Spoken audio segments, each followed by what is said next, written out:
You've planned for your income, you've planned for your investments, but there's one blind spot in most retirement plans that people never look at until it's too late. It's the part of the plan designed to protect everything else. See, we spend years building income and investment buckets, right? But that protection bucket is what keeps those buckets, those other buckets, from leaking out when life throws something unexpected your way. Today we're going to talk about what goes inside that protection bucket and why one blind spot could be the difference between keeping your retirement intact or watching it drain away. When I walk families through the 210 retirement blueprint, we talk about three main areas: our income bucket, our protection bucket, and our legacy bucket. And most people, they've done a great job with the first two: income, steady paychecks, investments, market growth. But that protection bucket, that's where I see the biggest blind spot, because it's not just about protecting your house or your car anymore. It's about protecting your retirement plan and it from any unexpected risks like healthcare or long-term care or losing a spouse, right? So when we think about those few buckets, that first bucket is, the income bucket. It's the solid foundation of any good plan. It's predictable. We've got an income plan built out. The protection bucket, it shields the income from getting disrupted. And then the legacy bucket, that's like what goes to the next generation and fulfills some of those wishes and dreams. The first two, they get a lot of attention, income and investments. But the third bucket, the protection bucket, a lot of people ignore it. If something happens to your health, your ability to stay independent, or your spouse's well-being, everything else can start to unravel.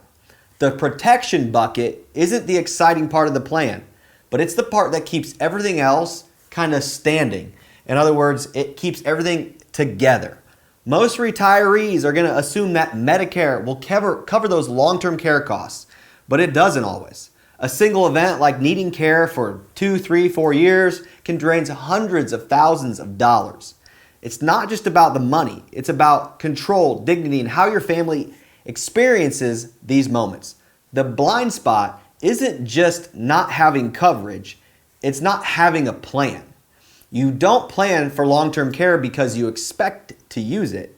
You plan so your family doesn't have to make decisions for you under stress, right?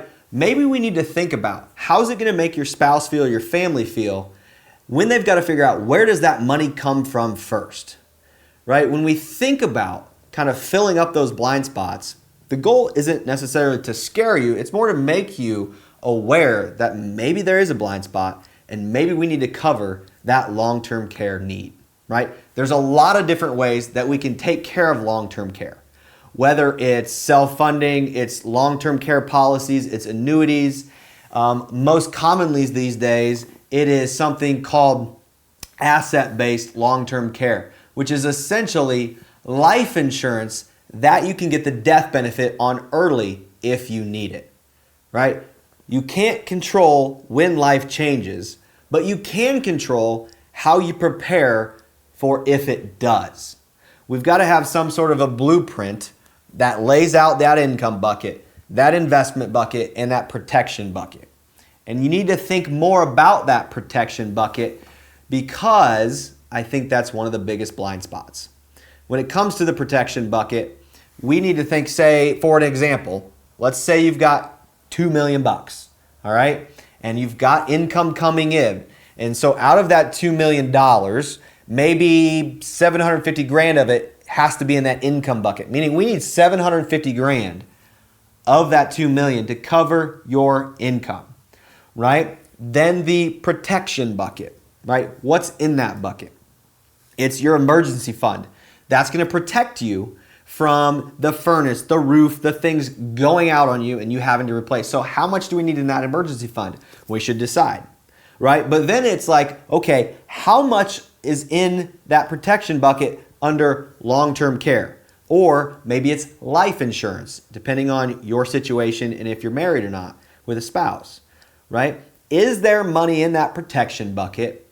And what that protection bucket is designed to do is protect that $2 million nest egg that you have. So we've got of our $2 million, in my example that I'm making up, we've got $750,000 in the income bucket. The protection bucket, say we need, again, making this number up, $250,000, right? That leaves another $1 million in that bucket that's going to get passed to the next generation, or what we call the legacy bucket, right?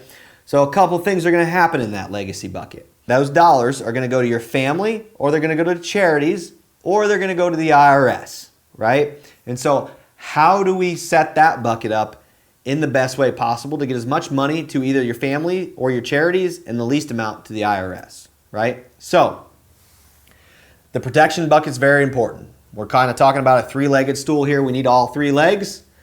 How much money is in your protection bucket is important to consider. I think it's one of the biggest blind spots that we see when folks come in and meet with one of our advisors. So if you don't have anything in your protection bucket, maybe it's time to take a look and see if you need dollars in your protection bucket, right? That looks like reaching out to us and saying, hey, I saw this video and it's got me thinking. I don't think my nest egg's protected at all or very little. I'd like to talk about that. So if that's you, grab some space on our calendar and we'll start that conversation.